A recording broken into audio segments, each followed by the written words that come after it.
வாழைப்பூ கூட்டு ரொம்ப டேஸ்ட்டுங்க. அதை எப்படி செஞ்சுருக்கேங்கிறத பார்க்கலாம் வாங்க.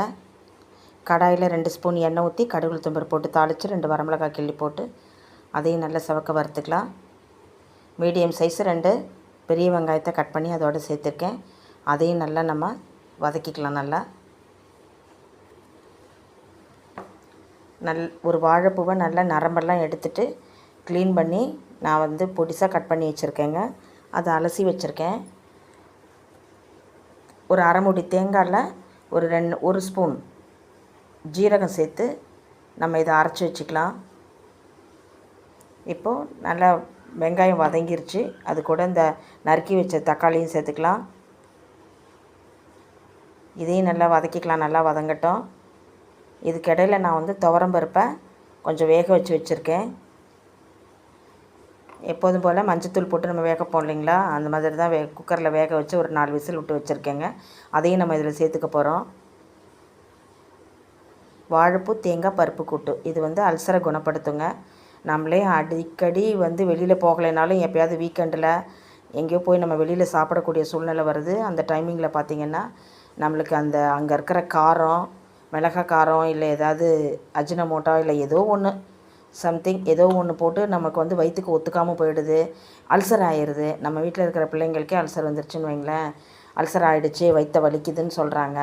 அப்படின்னா நம்ம என்ன பண்ணணும்னா வாழைப்பூ வாங்கி அதில் பருப்பு தேங்காய் சரி போட்டு இந்த மாதிரி கூட்டு பண்ணி காரம் கம்மியாக போட்டு கொடுத்து பாருங்களேன், வயிற்று புண்ணை ஆற்றும்.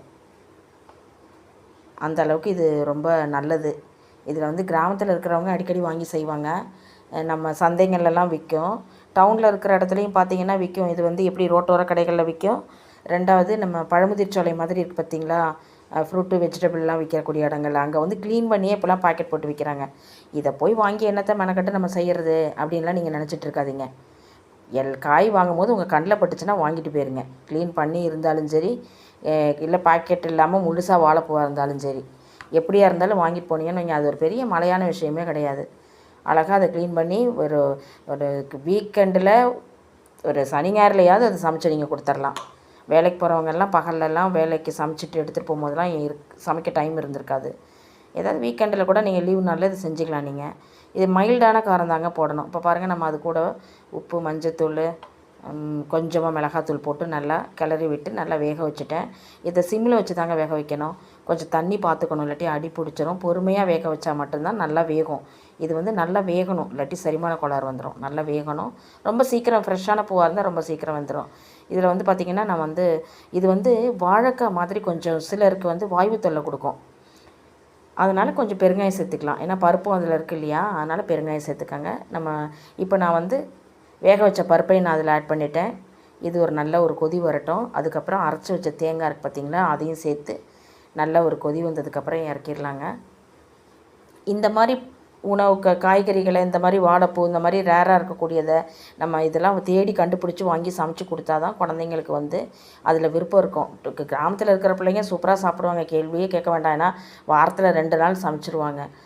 சிட்டியில் இருக்கக்கூடிய பிள்ளைங்கள்லாம் பார்த்திங்கன்னா உருளைக்கிழங்கு வறுவல், கத்திரிக்காய் வறுவல், இந்த மாதிரி ஃப்ரை ஐட்டமாக சாப்பிடுவாங்க. நீங்கள் இதை சமைச்சு கொஞ்சம் மெனக்கட்டு செஞ்சு நீங்கள் கொடுத்து பார்த்திங்கன்னா தான், சின்ன வயசுலேருந்து பழக்கம் வந்தால் தான் ஒரு கொஞ்சம் பெரியவங்களானாலும் இதை சாப்பிடக்கூடிய அந்த நினப்பு வரும். சரி, நம்ம வீட்டில் வாழைப்பூ செய்வாங்க, நம்ம இதை வாங்கி சமைக்கணும்னு கல்யாணம் பண்ணிட்டு போகிற பிள்ளைங்களுக்கும் தெரியும். அதுக்கப்புறம் வீட்டில் இருக்கிறவங்களும் அதை சமைக்கணும்னு ஒரு ஆர்வம் வரும். அதனால் இதை அடிக்கடி சமைச்சு கற்றுக் கொடுங்க. சமைச்சு சாப்பிட கொடுங்க. சாப்பிட கொடுத்தீங்கனாலே போதும். இன்றைக்கி நான் இதை சமைக்கும் பொழுது பார்த்திங்கன்னா என் பேத்தியை பக்கத்தில் வச்சுக்கிட்டே நான் இதில் சமைக்கிறேன். அது நிச்சயமாக அது சொல்லியிருக்க அம்மாச்சி, நான் இதை நான் சாப்பிட்றேன், நல்லாயிருக்கும் போல் இருக்குது, நான் சாப்பிட்றேன்னு. அதனால் கட்டாயமாக நம்ம அவங்கள்ட்ட சொல்லி சமைச்சோம்னாலே நல்லா சாப்பிடுவாங்க. நம்ம அதோடைய கற்றுக் கொடுக்கறது நம்ம கையில் தான் இருக்குது. வாழைப்பூ ரொம்ப அருமையாக இருக்கக்கூடிய ஒரு உணவு. நம்ம சேனலில் சப்ஸ்கிரைப் பண்ணுங்கள், இந்த வீடியோவை ஷேர் பண்ணுங்கள், லைக் பண்ணுங்கள், தொடர்ந்து சப்போர்ட் பண்ணுங்கள். தேங்க்யூம்மா.